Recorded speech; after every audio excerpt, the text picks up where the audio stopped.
প্রিয় বন্ধুরা, এই মুহূর্তে রয়েছে হযরত শাহজালাল ইন্টারন্যাশনাল এয়ারপোর্ট। দেখতেই পাচ্ছেন সামনের একটি দৃশ্য। কোনো এক ভাই তিনি হয়তোবা দেশের বাইরে থেকে এসেছেন। তার আত্মীয়স্বজন যারা আছেন তারা হয়তোবা তাকে নিতে এসেছেন। উনি কি হন তার জানি না। তাকে জড়িয়ে ধরেই কিন্তু চলে যাচ্ছিলেন। এই ধরনের দৃশ্য কিন্তু অনেক জায়গাতেই দেখা যায়। শুধু এয়ারপোর্টে নয়, এয়ারপোর্টের ভিতরে, এয়ারপোর্টের বাইরে বিভিন্ন জায়গায় এই ধরনের দৃশ্যগুলো দেখা যায়। এখানে কেউ আসেন আত্মীয়স্বজনকে বিদায় দিতে, কেউ আসেন আত্মীয়স্বজনকে রিসিভ করতে। আপনারা যারা ভিডিওটি দেখছেন সবাইকে অনেক অনেক ধন্যবাদ। এই মুহূর্তে কিন্তু রয়েছে হযরত শাহজালাল ইন্টারন্যাশনাল এয়ারপোর্ট। তার ভিতর থেকে বের হচ্ছিলাম তখনই কিন্তু জ্যামে পড়ে গেলাম। কারণ হচ্ছে সিগন্যাল পড়েছে। এই সিগন্যাল না ছাড়া পর্যন্ত কিন্তু এখানেই দাঁড়িয়ে থাকতে হবে আমাকে। মোটর বাইক নিয়ে কিন্তু রয়েছে এই মুহূর্তে। কে কোথায় থেকে ভিডিওটি দেখছেন অবশ্যই কমেন্ট করে জানাতে ভুলবেন না। অনেকগুলো প্রাইভেট কার কিন্তু আমার সামনে দাঁড়িয়ে রয়েছে। একটি প্রাইভেট কার দেখতে পাচ্ছেন মাথা বাঁকা করে কিন্তু সামনের দিকে দাঁড়িয়ে রয়েছে। তার কারণেই কিন্তু আমি বের হতে পারছি না। এই ধরনের অনেক ড্রাইভারই থাকেন যারা রাস্তার মধ্যে বাঁকা করে গাড়ি রাখেন, সে কারণে কিন্তু অনেকেই বের হতে পারেন না বা সাইড দিয়ে যেতে পারেন না।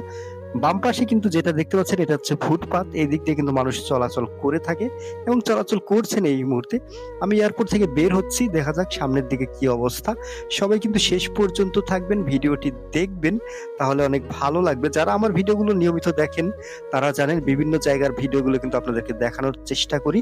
সামনের দিনগুলোতে এই ধরনের ভিডিও পেতে অবশ্যই লাইক, কমেন্ট, শেয়ার করে সাথে থাকবেন এবং যারা নতুন রয়েছেন আমার পেজে অবশ্যই ফলো করতে ভুলবেন না। আমি রিপন কিন্তু নিয়মিত আপনাদেরকে ভিডিও দিয়ে থাকি। এই মুহূর্তে একেবারে রাস্তার কাছাকাছি চলে এসেছি, বের হয়ে যাব এয়ারপোর্ট থেকে।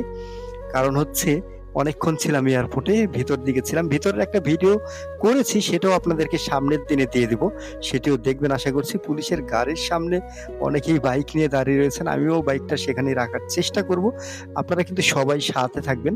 আমি আশেপাশে দেখে নিচ্ছি কি অবস্থা। পুলিশ মামার গাড়িটা কিন্তু একেবারে সামনে দেখতেই পাচ্ছেন। পুলিশ মামারাও কিন্তু আজকে গেটের বাইরে এসে দাঁড়িয়ে রয়েছেন, বাইকার ভাইরা কিন্তু দাঁড়িয়ে রয়েছেন। আর এখানে আসলে একটা মজার জিনিস খেয়াল করবেন, সেটা ভিডিওর মাধ্যমে আপনাদেরকে দেখানোর চেষ্টা করব। কতজন কতভাবে এখানে আসে সেটা দেখানোর চেষ্টা করব আপনাদেরকে। একটা বিষয় এখানে খেয়াল করেছিলাম আজকে, সেটা হচ্ছে রিক্সাগুলো কিন্তু এখানে এসে সামনে এসে দাঁড়িয়েছিল, সেটাও কিন্তু খেয়াল করেছিলাম। এখানে আসলে সিএনজি, অটো রিক্সা, বাইক, রিক্সা সবকিছুই কিন্তু দেখতে পাবেন। পুলিশ ভাইরা কিন্তু আমার সামনে দিয়েই ঘুরছেন, আনসার বাহিনী, পুলিশ বাহিনী তারাও রয়েছেন।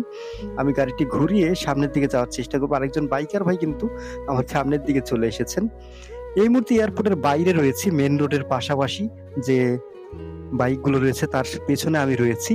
বাইকটা এখানে রেখে একটু কাউন্টারের দিকে যাওয়ার চেষ্টা করব। সবাই কিন্তু সাথে থাকবেন এবং নিয়মিত আমার ভিডিওগুলো দেখবেন। সবাইকে অনেক অনেক ধন্যবাদ জানাচ্ছি আরো একবার। সবাই ভালো থাকবেন।